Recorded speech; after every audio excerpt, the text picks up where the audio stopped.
What is up, everybody? It is Drew, Traveler of the Burning Abyss here with another video, and today I'm going to be showing off my Marincess deck that I've been playing around with lately. I really enjoy this deck from its playstyle. For a lot of people who follow my channel, you know that I love Salamangreat, so the cyber strategies are always interesting to me. I do also enjoy Adagnister, which I could do a profile on at some point, but I wanted to show off Marincess today because it's been what I've kind of been rolling with as of late. I think everyone probably saw on my community tab that I qualified for my store championship. Literally by the skin of my teeth, I came in 16th place out of top 16. So that tournament will be taking place on November 20th, which is a Sunday. I won't be playing anything super crazy, I don't think. I'm not playing a Shizu tier. Like, I just won't touch the deck. I have everything for it, I just won't touch the deck. But yeah, we'll figure out what I'm gonna play. Who knows, it might be something interesting. But we're not here for that discussion right now. We're here to talk about the Marincess deck. So we're gonna go ahead and dive right into this one. If you're not subscribed already, go ahead and smash the subscribe button, turn the notification bell on so you know when I upload more cool and awesome content like the video you're watching right now. And obviously that thumbs up button is calling your name. So let's go ahead and jump right on in. All right, so we're gonna start off with the main deck per usual, and we'll begin with the Marincess ratios. So we have 3 copies of Marincess Blue Tang. So Blue Tang basically states when it's normal or special summon that you can dump a Marincess monster from your deck to the graveyard except itself. And then if it was used as a link material for a water monster, you excavate the top 3 cards of your deck and you add a Marincess from those cards to your deck to your hand, and you shuffle the rest into your deck. Kind of similar to Salamangreat Foxy with how Foxy works on its normal summon with the excavation, but this one does it when it's used for a link material for a water monster. We also have 3 copies of Marincess Spring Girl. So Spring Girl essentially lets you banish a Marincess monster from your graveyard to special summon it from your hand, which is pretty cool. That's just a free extender, which is sweet. And then additionally to that, it has the ability that if it's used for a link material for a water monster, kind of like Blue Tang, you're noticing a trend here, you can send cards from the top of your deck to the graveyard equal to the number of Marincess monsters you control. And if a Marincess card or cards was sent there by this effect, you can inflict 200 damage to your opponent for each Marincess card sent. So let's say you have 2 Marincesses up, you link this, when it's linked, there's 2 Marincess cards in the field, you mill 2, and if they're both Marincess monsters, your opponent takes 400. If one of them is a Marincess monster, your opponent takes 200, and if none of them are, then your opponent takes nothing. So yeah, that's pretty cool. And we play 3 copies of Seahorse. Some people go back and forth between 3 and 2 on this, but I think 3 is good. It's just a solid extender, and it really is basically your full combo in one card, which is insane. So yeah, I really like this card. It's very, very solid. Oh, I'm sorry, I didn't even really explain this. Let me explain this before I continue. So you can special summon it from your hand to a zone that a Marincess link monster points to. So that's obviously really, really cool. You can normal summon it, link it for Blue Slug. Blue Slug can add it back, and then you can special it to the zone Blue Slug pointed to, and that's where your whole combo comes from, which obviously is pretty crazy. And then additionally, you can banish it from your graveyard during the main phase, except the turn it was sent to the graveyard, and you can special summon a water monster from your hand to a zone that a Marincess link monster points to. So yeah, that's pretty good. Then we have 2 copies of Marincess Pascalis.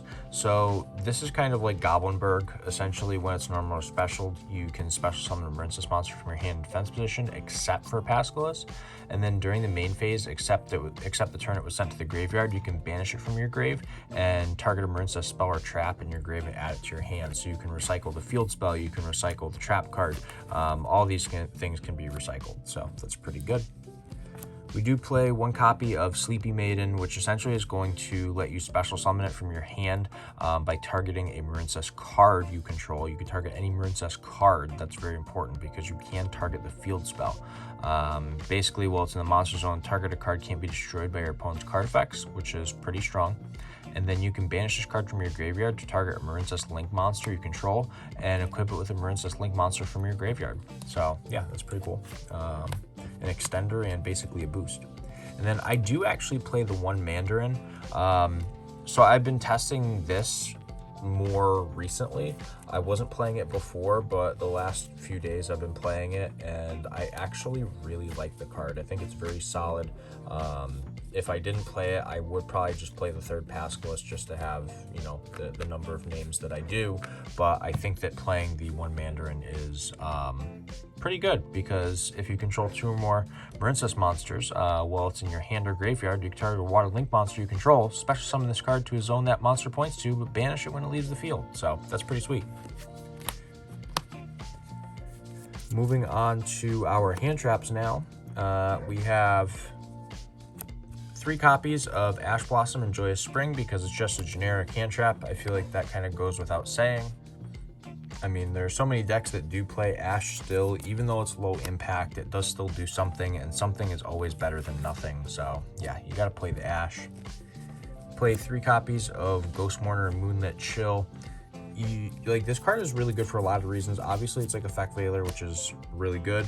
But then the fact that, like, it can burn your opponent is also really good, because of the way this format is, the amount of you know, special summoning and the amount of time that a singular turn takes. Having this card to kind of back you up is fantastic, because it might win you a couple games in time, like, to be perfectly honest. This card's really, really good. And I play 3 copies of DD Crow. We can't play the Bystials in here because we do get locked into water most of the time, so the Bystials really don't do that much. Yeah, that's really all I have to say about it. So we have to play DD Crow, which isn't the worst thing in the world. Like, I love DD Crow, so it's just, you know, obviously sad that we can't play the Bystials. And then the last hand trap is 3 copies of Imperm, because anything to negate effects on field is pretty good. You can hit a Gigantic Sprite, you can hit a Kit Kalos. So yeah, that's really, really good. Those are basically all the monsters and hand traps, though. So we're going to move on to our spell cards now. Starting off, we have 3 copies of Signet Mining. Basically, it says you're going to be searching a Marincess card by discarding a card. Yeah, that's really what it's going to do. The only thing that it can't search for the Marincess stuff is Sleepy Maiden.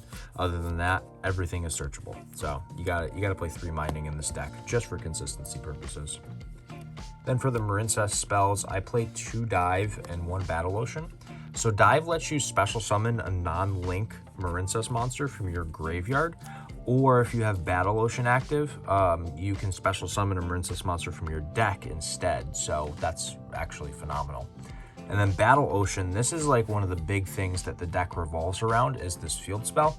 This field spell is going to put in so much work for you, and I absolutely love playing this card. Like, this card is amazing. So essentially, all of your Marincess monsters are going to gain 200 attack, and then each one gains 600 attack for each Marincess card equipped to it. So, like, you literally just get to have your Marincess monsters get boosted up because of the field spell. On top of that, the other effect about the whole Crystal Heart being used as a material to make your card unaffected by your opponent's card effects, that doesn't come up a lot because we don't play Crystal Heart. But then we do have the important effect, which is when you link summon a Marincess monster to the extra monster zone, except during a damage step, you can equip 3 Marincess link monsters with different names from your graveyard to that link summon monster. So yeah, that's obviously fantastic. Really, really good card. Really good card. Protected at all costs. Then we have 3 copies of Triple Tactics Talent. You can use this going first or second because your opponent is inevitably going to be activating monster effects on your turn, no matter whether you're going first or second. That's basically the premise of this whole entire format, is that your turn is also your opponent's turn. So yeah, whatever you need to use effect-wise, use it. That's kind of just up to you guys as to what your usage for it will be. Play 2 copies of Desires because we do play an excessively large amount of 3-ofs in the deck, so this card has never really hurt me. And even though we play 1 Battle Ocean and we play 1 of the Trap, 99% of the time you will be able to search them before you would Desires. So yeah, you don't even have to worry about Desires hurting you that much, because generally it doesn't. And then the one-ofs, I play one Reborn, one Called By, and I actually am playing the one Feather Duster. If you want to change this deck up at all, like, I know that this deck is super budget, and the fact that like Imperm just got the reprint that it did, Ash got the reprint that it did, Talent's got the reprint that it did. Like, this deck is very, very budget, but like if you're really, really tight on a budget and you don't want to spend as much, you could always cut Talents and find something else to replace it. And I think Cosmic Cyclone is a decent choice, but like you don't have to do that. It's, you know, I'm just trying to give people ideas here. You can play other hand traps if you have other hand traps. So yeah, there's a lot you can do, but I think that these 3 cards alone are fantastic power cards. I think they're really, really strong. I wouldn't advise playing 3 Marincess Dive. I think 2 Dive and 1 Reborn is solid, because then at least you can resolve both in a turn. But if you draw 2 Dive, like, what are you going to do? Like, you can't resolve both of them in the same turn. I'd rather draw a Monster Reborn than a Dive. That's just me, though. And we all know Called By is just a god card. Like, I don't have to go over this any further. And the only thing that sucks now is that, like, with Keldo and Medora running around, this card sometimes just doesn't even do anything, which is kind of sad. Yeah, Feather Duster just being a blowout card to wipe your opponent's back row.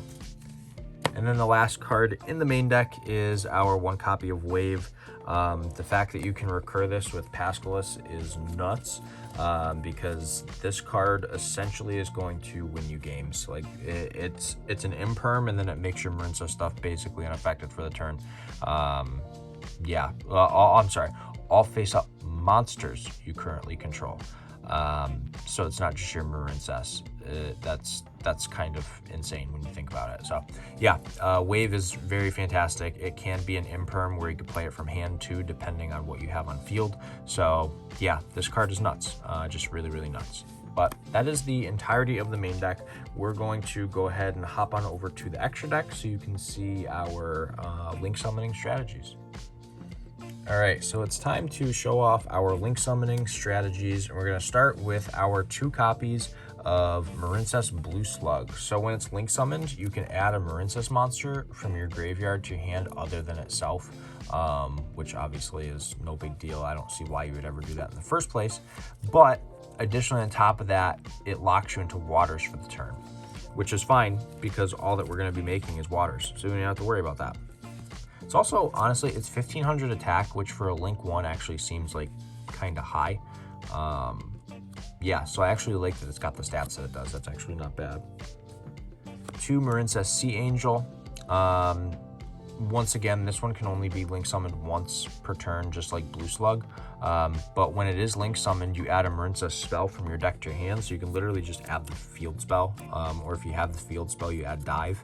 Basically, if you have neither, you add the field spell. If you have one, you grab the other. That's you know, general rule of thumb. And 2 copies of Coral Anemone. This card is fantastic. This honestly might be in like my top 10 or top 5 favorite cards in the entirety of Yu-Gi-Oh's history. I love playing this card, whether I'm playing Marincess, whether I'm playing Mermail. This card comes up so much, and it's such a power card. You get to revive stuff, and then when, in this deck anyways, it doesn't do this in Mermail, but in this deck, when it hits grave, you get to add one of your Marincess monsters from your grave back to your hand. So that's actually really, really cool.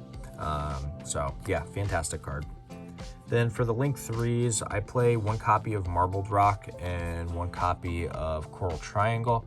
Coral Triangle is going to let you send a water from hand to grave to add a Marincess trap, so you can search for Wave, which is very, very powerful.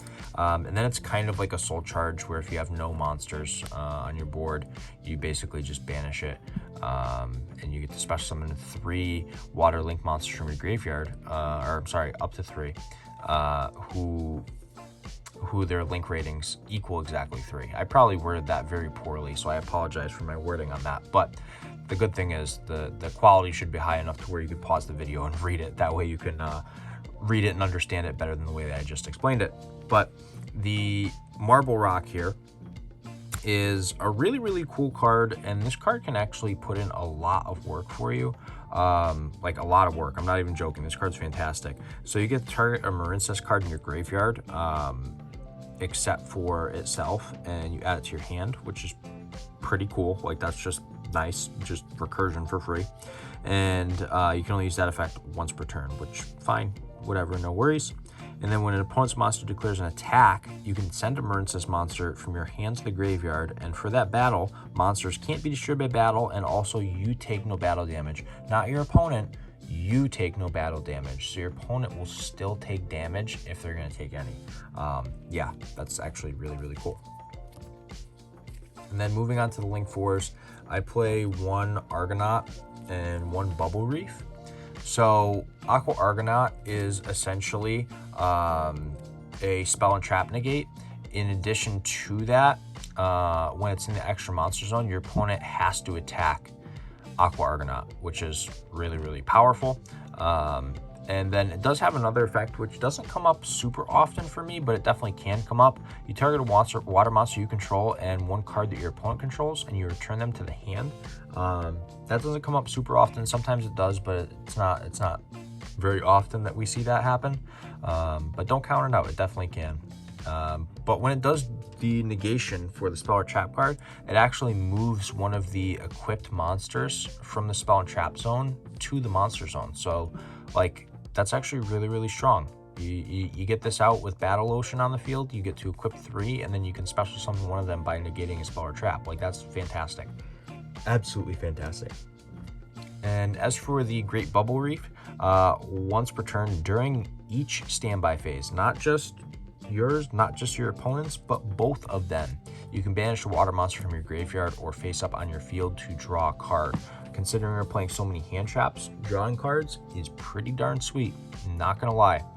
Additionally, this is pretty cool. Each time a monster is banished face up, this card gains 600 attack for each until the end of this turn. So it basically gets a really, really big stat boost, which is pretty cool. And additionally, on top of that, you send a water monster from hand to the graveyard, especially some of your banished Marincess monsters. So yeah, that's pretty dope. Moving on to our other generic Link monsters, we have a Splash Mage and an Area. So the Area is going to come up if you get hit with Nib, but considering how this format is looking, you're probably not going to get hit with Nibiru that often because not a lot of people are playing it. That being said, in my side deck, I do have Nibirus right now. I will discuss things you can change them for. I'll discuss a bunch of stuff that you can swap out and change up, but we'll get to that when we get to that. For right now, we'll talk about all of the other important stuff, which is what we're looking at for our extra deck. But yes, Area will be used particularly with your opponent dropping a Nibiru, because then you can use your Marincess extender with the Nibiru token to make the Area. So that's actually pretty cool. It's actually really cool. So that's actually a very nice interaction. And if your opponent has like a Rhino Heart or something engraved, you can take the Rhino Heart, which is, I guess, kind of neat. And then we'll move over to our buddy Splash Mage over here. My favorite card to play in any Cyberse deck. This card is probably played in every Cyberse deck, honestly. It's a Monster Reborn. Like, this card is amazing. I love this card. This might be one of my favorite Cyberse cards ever printed. Like, this card is just amazing. Absolutely amazing. So, yeah. A Monster Reborn, and technically a Monster Reborn that you use for niche interactions or when you're extending. The last Link monster we play is World Sea Dragon Zealanthus. This card, let me tell y'all, if you don't know how this card works, I got like some super sauce for everyone. Everyone's gonna love this. So this card lets you get rid of your opponent's entire board, and then you just get your board back. I know what you're thinking. Well, you know, the effect of World Sea Dragon Zealanthus reads in a particular way to where during your main phase you banish all monsters of the field and special summon as many monsters as possible that were banished by this effect to their owner's field and face up or in face down, face up or in face down defense position. So they don't have to be in face up defense position. They have to either be summoned face up or they have to be summoned in face down defense position. I know that's a little hard to comprehend for some people, but the monster has to be summoned, and I'm repeating this for a third time now, has to be summoned face up or in face down defense position. So you have two options. Either it's going in attack position or it's being set, which obviously for a link monster, that's not happening. But anyways, so you're thinking, okay, well, how does this out my opponent's entire board? Because you just have to summon all their cards back. Well, you don't, because if you're locked into water monsters with your Marincess effects, which most of the time you are, your opponent can't get their cards back because they're not the one special summoning them. You are, and because you're locked into waters, you can't special summon their monsters back if their monsters are not water. So Zealantis can literally just clear their board. On top of that, it has another effect in which during the battle phase, you can destroy cards on the field up to the number of co-linked monsters on the field. That's actually pretty cool. In this deck, you can get some co-links off. It doesn't come up super often, but it definitely can happen. Considering you're probably going to board wipe, it doesn't make much of a difference though. The other thing that I want to point out about this card that I think is very important to point out, because like I was just toying around with this card in the deck, and then all of a sudden I decided to do something that Yu-Gi-Oh players don't usually do, and I chose to read. And when I chose to read, I discovered something absolutely insane, and that is the requirements for this card to be summoned. Read that, people. I'll bring it up close so you can really get a good look at it.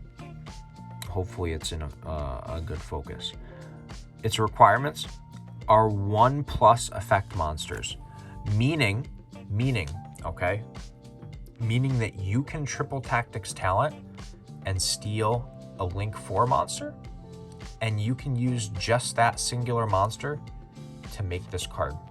You can steal your opponent's Appaloosa and make this card. You can steal Crusadia Mekk-Knight Avermax because Talents doesn't target, so you can steal it, which is insane. And you can make this card, and then their Avermax wouldn't trigger engrave because it's not being sent by a card effect, it's just being linked. Yeah, like that's just insane. This card is crazy. Then moving on to the XYZ monsters that I play, I'm only playing 2. So I'm only playing 2 XYZ monsters. One of them is Abyss Dweller and one of them is Stealth Kraken. Now the Abyss Dweller should really go without saying because let's be realistic here. Tier Limit is the best deck in the room, and if you can shut off their graveyard, you're headed in the right direction. So you should be playing this card in this format. Whatever deck you're playing, if it can play it, play this card, please. The card's fantastic. It's definitely a necessity. Stealth Kraken is really good. This also can come up in time, so I have multiple things that can come up in time in this deck, and I think that's very important because the amount of games that I'm seeing that are just taking so long is ridiculous. The time stuff has become worse than it's ever been in the past, and I think it's gonna just boil over at some point, and you know, Konami's gonna have to do something about it.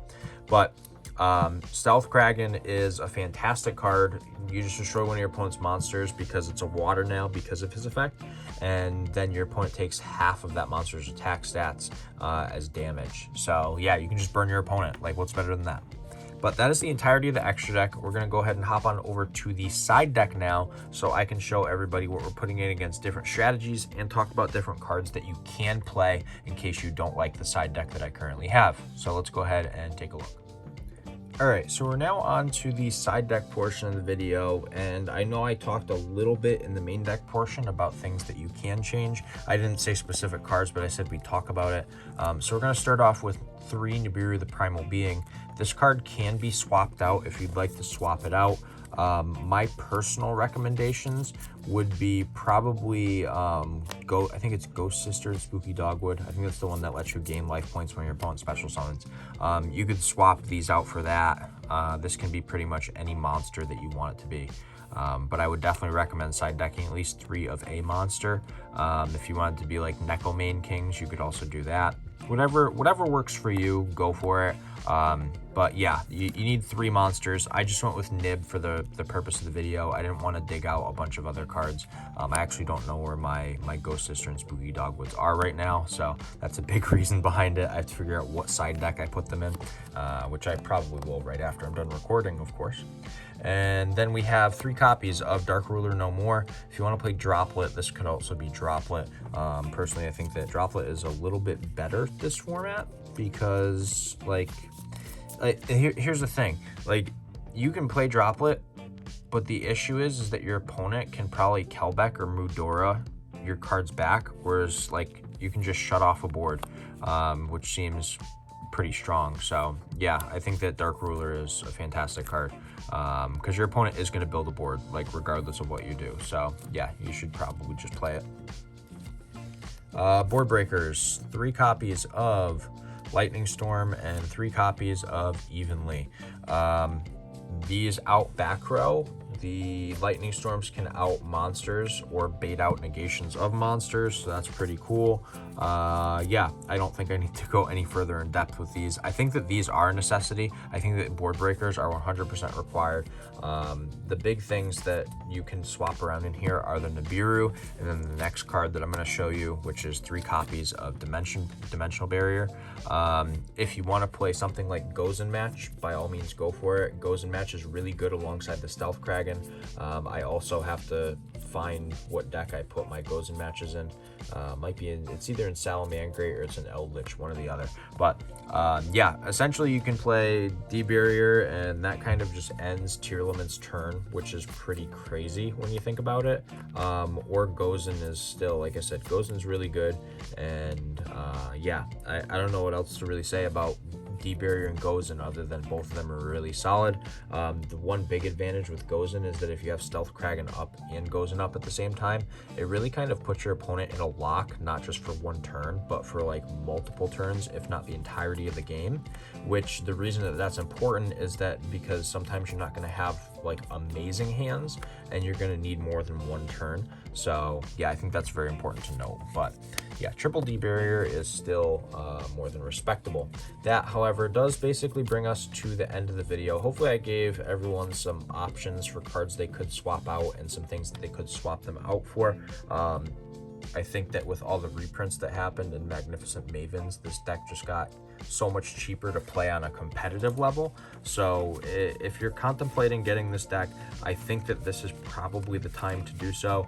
I do think that there are obviously a bunch of decks that are unexplored, and the format itself is just kind of a disaster right now because of tier limit. So I can't say that this is like the best deck or even close to the best deck, because it's not, but I think as a rogue contender it has potential. But if everybody enjoyed the video, make sure you go ahead and smash the subscribe button, turn the notification bell on so you know when I upload videos just like the one you saw, and obviously that thumbs up button being pressed is always significantly appreciated. And yeah, we're on the road to 2,000 subscribers by the end of the year. So yeah, I think we're just under 1,800 right now. So we have, you know, a month and a half to gain basically another 200 subscribers. So share the video with your friends, your family, your grandmas, your grandpas, whoever you play Yu-Gi-Oh with and share this hobby with, and tell them how cool of a person I am and how much of a dick I also am at the same time. But love you all. Everyone have a great rest of your day. This is Drew Traveler, the Burning Abyss, signing out.